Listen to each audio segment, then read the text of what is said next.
Hi fish folks, and thanks for watching Streets Tanks.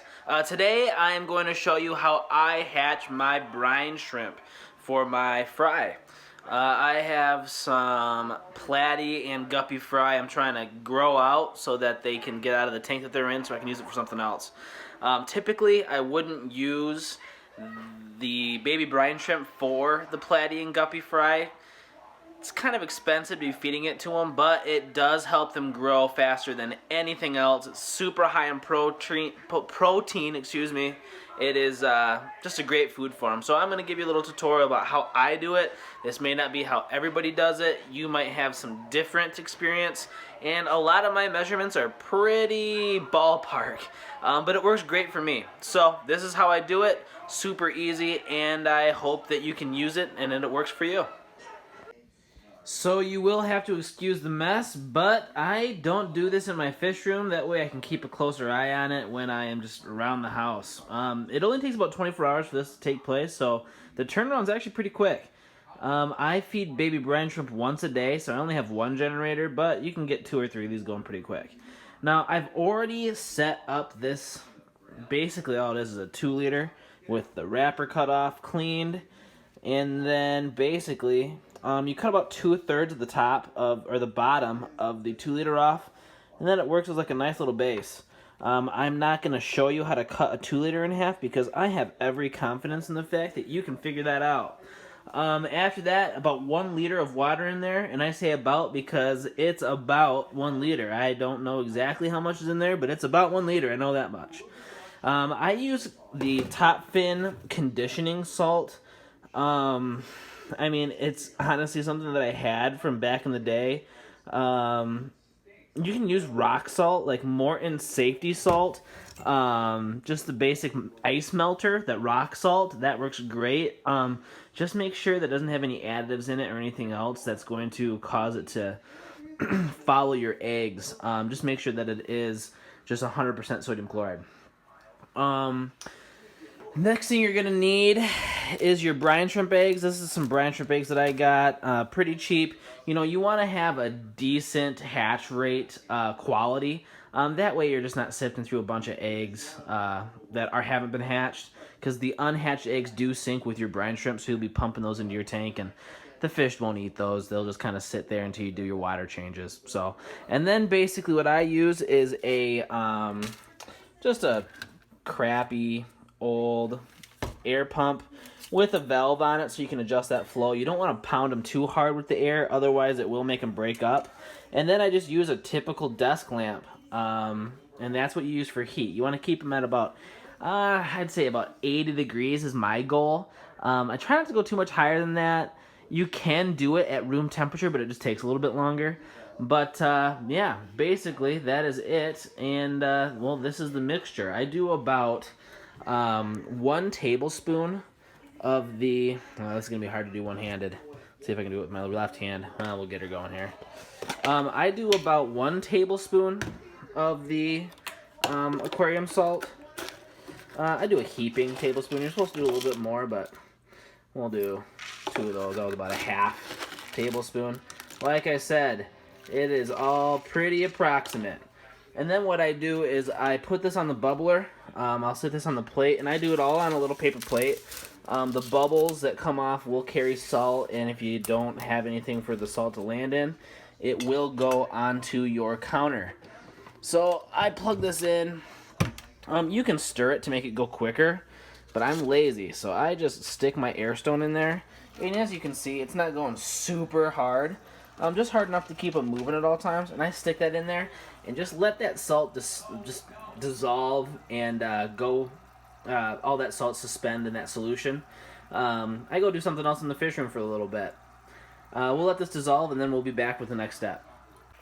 Alright, so our salt has now completely dissolved, and it is time to add our brine shrimp eggs. Now, don't ask me why, but I don't open up this package, and I'm still doing these videos on my phone, so I'm gonna have to upgrade this camera before I get too serious into this. But for now, you'll have to tough it out with me. These brine shrimp eggs, they should be refrigerated after you open them. You know, you want to get at least a 90% hatch rate valued egg. And some people will say to put a whole teaspoon in. Some people will tell you to put a half a teaspoon in. I put like, these brine shrimp eggs are pretty awesome. I've had a great hatch rate with them. So I put like, I would say it's more than a quarter teaspoon. It's less than a half a teaspoon. Okay, so that's a teaspoon right there. Or that's a half a teaspoon, and you can see how much I have in there. Basically, just pop them in.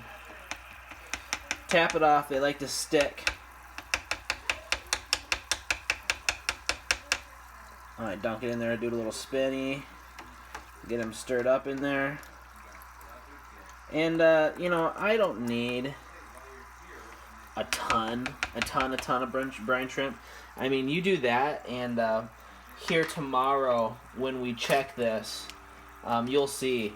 I mean, just that small amount of brine shrimp eggs really it turns into quite a few brine shrimp. Now, one thing I will do is for the first like hour or so, they like to stick to the sides. So I'll just take the spoon and kind of splash some water up on the edge just to get all the eggs that are attached to the side off, because those won't hatch. And then eventually that won't happen anymore. Don't ask me why. Not a scientist. All I know is what I've done and what works. So I get it stirred up. Make sure that this, I don't know if you're going to be able to see this or not, but if you look at this, it's not bubbling so hard that they're just going crazy. You don't want to do it so hard that when they're born, they're going to be just torn apart by just like ridiculous amounts of current. So you just want the water turning, and you want it so that none of the brine shrimp are settling anywhere where they cannot be hatched. They have to be moving for them to hatch. So we'll come back tomorrow, take a look at this, and then we will feed them to my fry. Sounds good? Alright, so we have been bubbling and aerating for 24 hours now. And as you can see, there is a definite change in the color. It's become a darker brown color, I guess is what we'll say. Couple of things that I forgot to mention in the last video is, you know, you want this light. You're going to have to test it. I know that my light needs to be about 2 inches away to keep that water at 80 degrees. But if you just have like a thermometer and you kind of check it until you figure out how far away you need to be to keep it at the temperature that you want it to be at, a little bit of trial and error will give you the distance that yours needs to be away. Another thing I forgot to mention, I put some baking soda in the mixture to stabilize the pH. Now, how much? I honestly stick the end of my spoon inside of the baking soda, and I get out like a pinch, and I pop that in there.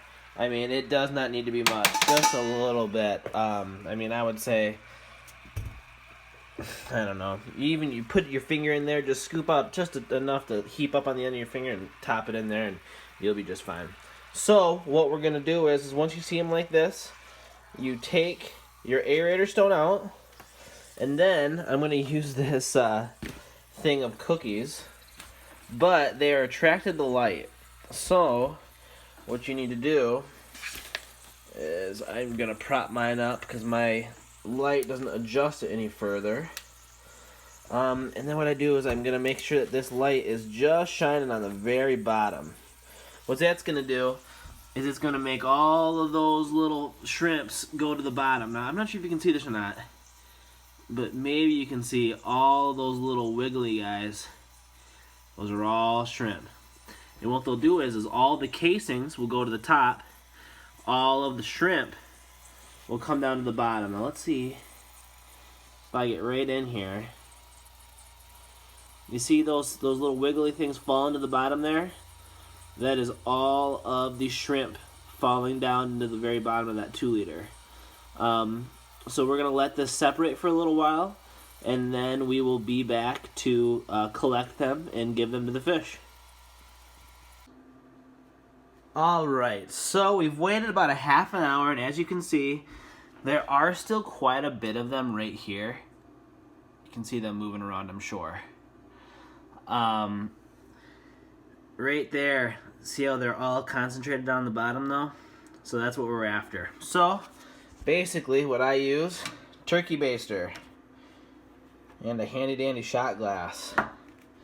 Keep the shot glass there, and what I do is I make sure that I blow all the air out, and then you very gently go all the way down to the bottom,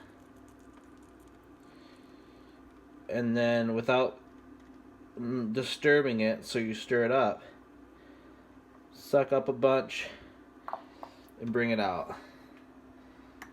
Then put those into your shot glass,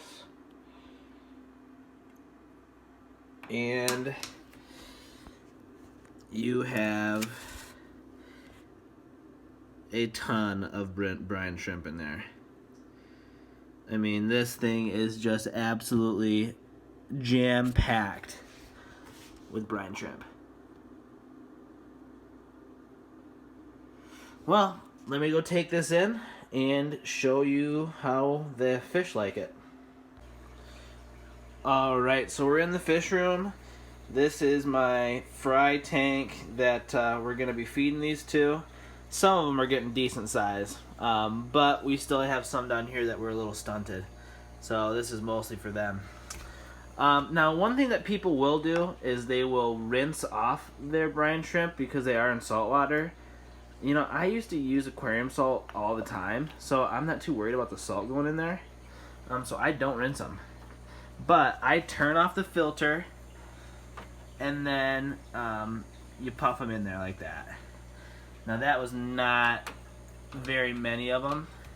I still have more than 3/4 of them left. So, I mean, you can see what we're talking about. And then, you know, every single one of these fish, it is going one to the next, to the next, to the next, to the next.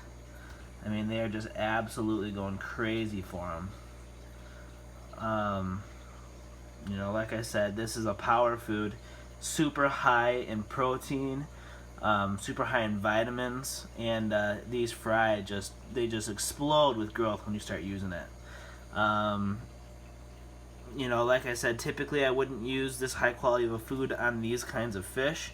You know, platies and guppies, they usually grow up pretty quickly, but I really want to free up this tank, so I am just basically just pounding them on this baby brine shrimp. So that is how you do baby brine shrimp. Thank you for watching my video, and I hope you subscribe and tune in for the next one. Thank you.